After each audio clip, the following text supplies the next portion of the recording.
disebut ahlullah, keluarga Allah. Saya sebut orang-orang Tuhan. Telinga kita nggak enak nih Ustadz nyebut kata Tuhan. Tuhan itu agama sebelah. Sebelum ada agama sebelah, imam di negeri ini, Syekh Abdul Rauf Singkel, Hamzah Fansuri, itu nyebut Allah itu Tuhan, bro.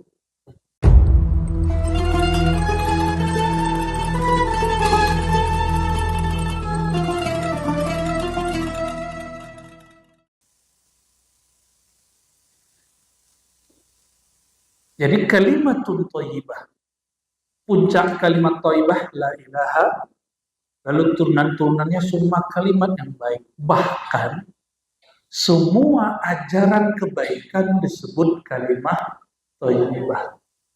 Jadi orang yang kuliah, yang nyantri, yang sekolah, yang diajarkan berdikari, yang diajarkan untuk mateng, untuk tidak manja, siapapun gurunya, itu disebut kalimat thayyibah. Disebut kalimat thayyibah, kalimat yang baik. Jadi kalimat thayyibah ini puncaknya la ilaha illallah, tauhid, tapi cabang-cabangnya Bapak Ibu sekolah, Bapak Ibu belajar, nyantri, bahkan ada pesantren hidup. Pesantren hidup apa? Hidup kehidupan ini. Di hidup ini pesantren menurut saya. Kalau dulu kita hanya diajarkan, kalau kamu dicaci, jangan balas mencaci. Ketika mengalami itu, gimana? Kalau kamu melihat saudaramu sedang sukses, jangan kemudian iri dengki. Nah, prakteknya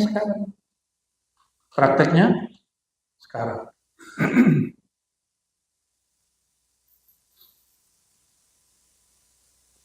Maka siapapun yang punya syarjarah thayyibah, seperti guru-guru, kiai-kiai, motivator, trainer, muallim, mereka itu orang-orang yang menancapkan kalimat thayyibah di dalamnya. Kenapa ibu-ibu ini nggak mau diajarin suami? Suami gengsi dikasih tahu istri. Karena memang posisinya bukan sebagai guru. Itu juga sebabnya kita geli baca status orang, tiba-tiba dia jadi motivator. Dia bukan motivator, tiba-tiba jadi coach. Jadi lucu. Maka kalau kita di sosial media kita tidak di-brand sebagai motivator. Gak usah bergaya seperti motivator. Kalau sebagai asik-asikan, tulis yang asik-asik. Posting yang asik-asik. Gak usah kemudian menjadi ahli hikmah. Ya, tiba-tiba bijak sendiri. Geli. Jadi kalimat thayyibah yang tidak muncul dari akar yang pas. Orang melihatnya, masa sih? Ya, paham? Disitulah muncul dalam ilmu pengetahuan hari ini disebut linearitas. Linear. Ilmu itu mesti linear. Nanya tasawuf bukan ke ahlinya, nanya hadis ke ahli fikih, nanya fikih ke ahli hadis, nggak nyambung. Nanya bab fikih ke ahli tasawuf, nggak connect. Beruntung kalau si gurunya dia mengerti semua itu. Kalau enggak, nanya tasawuf, nanya bab maulid ke Ustadz Wahabi, ya bid'ah. Nanya Wahabi ke Ustadz Aswaja, singa Aswaja, perang. Padahal ayatnya innamal mu'minuna ikhwah. Sesungguhnya orang beriman bersaudara. Jadi gak bersaudara. Dan di dunia tasawuf terjadi. Ya, saudara-saudara kita sekarang di Aceh sudah hampir kafir mengkafirkan karena salah paham tentang qul huwallahu ahad. Karena ayat ini difahami oleh ahli tasawuf tapi dinilai oleh bukan ahli tasawuf, yang dia bertasawuf cuma tabarukan. Tahu tabarukan? Ngambil berkat doang. Orang tasawuf ngambil berkatnya nggak bisa, nyantri aja nggak bisa, pesantren kilat doang. Jadi tabarukan itu mirip-mirip pesantren kilat, nggak bisa disebut salik sufi. Orang begini nggak bisa dijadikan rujukan untuk menyelesaikan suatu persoalan. Ya, jadi konflik sampai hari ini. Nah, Bapak Ibu, jadi apa yang disebut kalimah thayyibah? Ini definisi kalimah thayyibah. Semua kata-kata yang muncul dari kemurnian hati kepada Allah, itu disebut kalimah thayyibah. Ekspresi tertingginya la ilaha illallah. Ekspresi paling rendahnya membuang ranting dari jalan. Itu bagian dari kalimah tauhid. Bapak Ibu lihat sampah di Masjid At-Tin, diambil nggak sampah? Kalau enggak, berarti kalimah thayyibahnya belum nanti. Atau sengaja buang. Ntar juga ada yang bersihin. Coba ini, kalau ada 200, 300, 400, 500 orang mikir yang sama, berarti sampah sudah numpuk 500 sampah hari. Betul nggak? Tapi jika ada 500 orang berpikir, oh ada sampah diambil. Ini Masjid At-Tin nggak ada sampah. Merbot kita nggak capek-capek banget. Emang jadi merbot enak. Capek loh Bapak Ibu. Ya. Walaupun saya nggak pernah jadi merbot ya. Tapi kita dulu, saya dulu sering buat pesantren kilat waktu masih MTSN, Sanawiyah, dan MAN. Ya. Dulu saya setiap kali akhir pekan, itu ngajak anak SD malam muhasabah. Jadi tahajud, muhasabah. Kerjaannya udah begitu dari itu. Maka sekarang kalau diajak muhasabah di At-Tin, saya nggak mau. Udah bosan. Ya. Udah keseringan. Nggak tahu beberapa kali dari dulu. Ya. Ya sekarang lebih senangnya ngaji keilmuan. Nah, kita dulu setiap Sabtu Minggu habis muhasabah, sholat subuh, zikir pagi sore, ada namanya pasukan semut. Jadi semua yang di masjid kita bersihin. Dibuat berbaris dari ujung sampai ujung, putar balik, ambil semua kotoran yang kamu lihat. Jadi setiap minggu kami buat acara, pengurusnya besok-besok nanya, kapan lagi ada acara? Marbotnya juga bilang, lagi dong lagi. Ya. Allahumma shalli ala sayyidina Muhammad. Jadi apa kalimah thayyibah?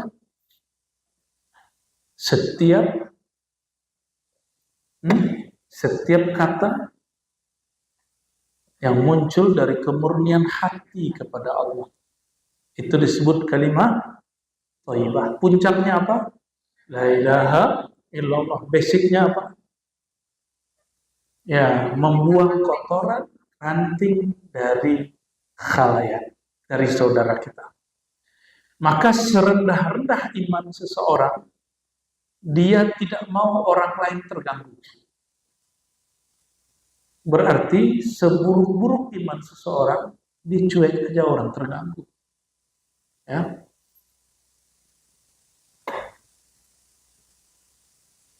Tu'ti ukulaha kulla hinin bi'idni rabbiha.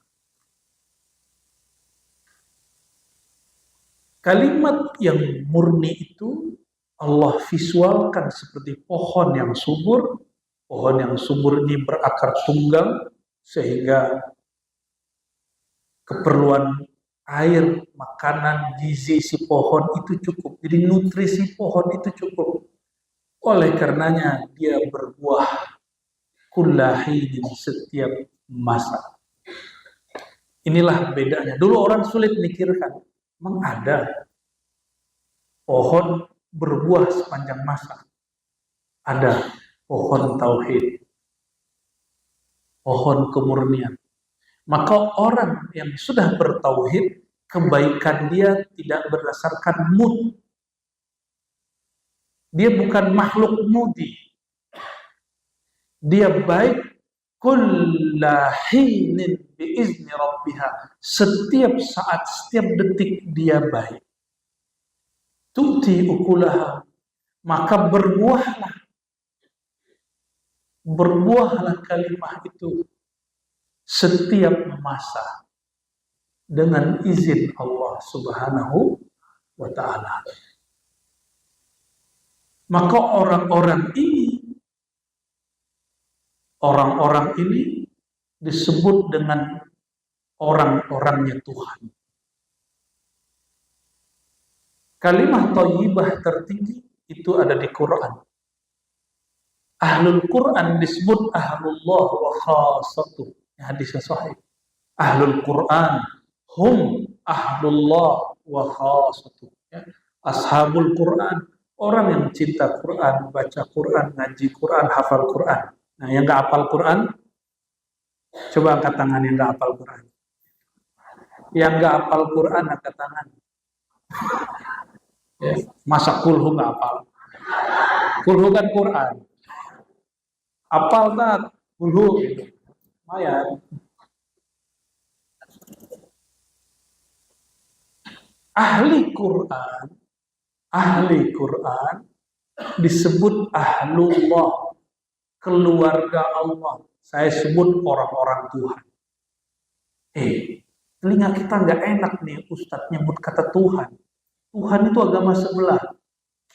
Sebelum ada agama sebelah, imam di negeri ini, Syekh Abdul Rauf Singkel, Hamzah Fansuri, itu nyebut Allah itu Tuhan, bro.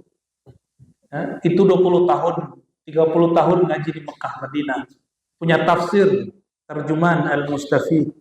Tafsir pertama yang bisa diakses hari ini dalam bahasa Melayu lama. Orang Pansur. Pansur itu sekarang dibelah mana ya? Daerah-daerah Singkil,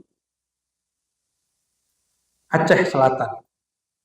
Dulu ada satu pelabuhan di situ disebut Labuan Haji. Orang kalau mau haji dulu ke situ. Maka disebutlah negeri itu Serambi Mekah. Beliau karena masyhur, gurunya imam hebat di Madinah namanya Imam Kusyasi. Meninggal Imam Kusyasi, gurunya kedua yaitu Imam Al-Qurani. Itu master hebat. Ahli Quran, ahli hadis, berkubur di Baqi. Saya kalau ke Madinah pasti kirim Fatihah untuk beliau-beliau itu. Karena silsilah zikir dan ilmu tauhid kita salah satunya ke beliau. Ya, memegang 40 thariqah. Imam Kusyasi, imam, syekh, ustaz. Kalau antum satu aja thariqahnya cukup. Kalau imam ini, ustaz, syekh, boleh lebih dari satu thariqah. Dia tahu metodologinya, dia tahu cara berthariqah tidak mencampur adukkan, karena talfiqul mazahib wa turuq makruh. Mencampur-campurkan tanpa ilmu makruh, bahkan terlarang. Tapi kalau tahu ilmunya enggak apa-apa. Ya. Nah, beliau menyebut kata Allah itu, Rabb itu Tuhan. Masa baru 4 tahun kuliah di Arab, pulang-pulang nggak ngerti bahasa Indonesia, nggak ngerti bahasa Jawi, bahasa Melayu, terus bilang, Rabb itu Rabb aja. Nanti ibu-ibu kalau nyanyi, ya Robbi ganti ya Robbi, Mas Robbi. Jadi nggak enak dengernya. Artis-artis nyanyi, ya Robbi, jadi ya Robbi, asal suara doang enak, makhrajul hurufnya bermasalah. Tu'ti ukulaha kulla hinin bi'izni rabbiha. Jadi orang-orang yang sudah tertancap nur kalimatullah, kalimah thayyibah dalam dirinya, dia baik bukan berdasarkan mood, tapi memang dasarnya baik. Nih saya kasih tahu Bapak Ibu yang masih baik berdasarkan mood. Orang baik berdasarkan mood, perasaan-perasaan begitu, tanda kebaikan dalam dirinya belum paten. Dia baik berdasarkan kondisi. Orang begini, kalau Dajjal keluar pasti kafir. Pasti kafir. Karena Dajjal itu pintar sekali menghancurkan mood seseorang. Ini baru urusan politik, moodnya sudah jelek. Yang moodnya jelek, saya tidak sarankan mendengarkan berita-berita politik. Ya, mending dengerin pengajian yang baik. Pengajian nggak semuanya isinya pengajian. Banyak pengajian isinya hujan-menghujat. Itu bukan kutul qulub. Itu bukan nutrisi kolbu. Itu racun kolbu. Sammul qulub. Itu racun kolbu. Maka betullah kata imam-imam kita terdahulu, fanzur amman ta'khuduna dinakum. Tidak semua ceramah mesti didengarkan. Perhatikan dari siapa engkau mengambil ilmu. Hari ini orang menganggap kalau dia bisa podcast, bisa buat konten di YouTube itu sudah hebat. Jadi disebut shock culture. Dulu nggak boleh ekspresi, sekarang bisa ekspresi kapanpun, buat channel sendiri. Biar naik, hujat orang yang bisa dihujat, omongin orang yang bisa diomongin. Hari ini seperti itu. Akhirnya asluha, akar tunggangnya tidak ada. Dia cuma berdasarkan serabut dan gabut. Mulut ini yang keluar dari otak orang atau otak ini? Yang keluar dari mulut ini isi kolbu kita atau kolbu orang lain. Kalau ingin cek kolbunya baik, dengerin apa? Isi katanya. Jika di dalamnya ada kalimat thayyibah, kata-kata yang harum, kata-kata yang baik, pasti keluarnya indah, walaupun dia pahit. Jadi dia pahit di dalam, keluarnya tetap manis. Itu yang disebut tidak berdasarkan mood. Dia menurut kemurnian kolbu. Pahit di sini, tapi masih bisa senyum. Bisa nggak begitu? Insya ya. Nabi SAW dimasakin istrinya. Ternyata kurang enak. Nabi tetap makan.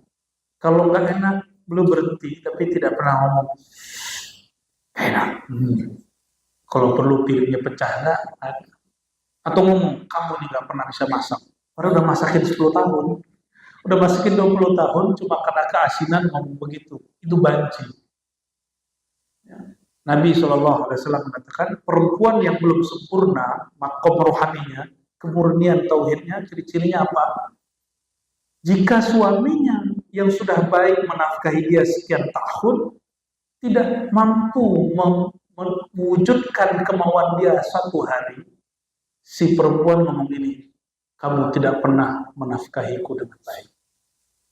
Laki-laki kalau banci begitu juga ngomongnya. Kamu nih gak pernah dengerin aku. Padahal selama ini siapa juga yang dengerin dia. Jadi ada perempuan yang jiwanya belum matang, laki-laki yang mungkin kelaminnya salah barangkali. Ngomongnya begitu. Ya. Dan coba lihat orang-orang sekarang shock culture. Semua orang bisa ngomong di YouTube. Semua orang bisa bicara di TikTok. Dan banyak kalimat-kalimat seperti itu. Ya. Kayak orang gak pernah baik. Ada orang salah dikit, ya, dipersalahkan sebanyak-banyaknya, dia lupa kebaikan orang itu. Dan yang paling lucu, murid belajar kepada kiai, lalu murid jadi jurinya kiai. Saya suka dengan ilmunya dia, kecuali bab ini. Oh, berarti dia lebih pintar dari guru. Tidak mengeluarkan kata-kata itu, berarti kalimat tauhidnya sudah hancur. Paham maksudnya? Ya, paham maksudnya? Ya. Kita doa kepada Allah, sudah minta ini, minta itu, belum dikasih. Dan tidak ada keluhan di hati. Itu kalimat tauhidnya sudah hancur.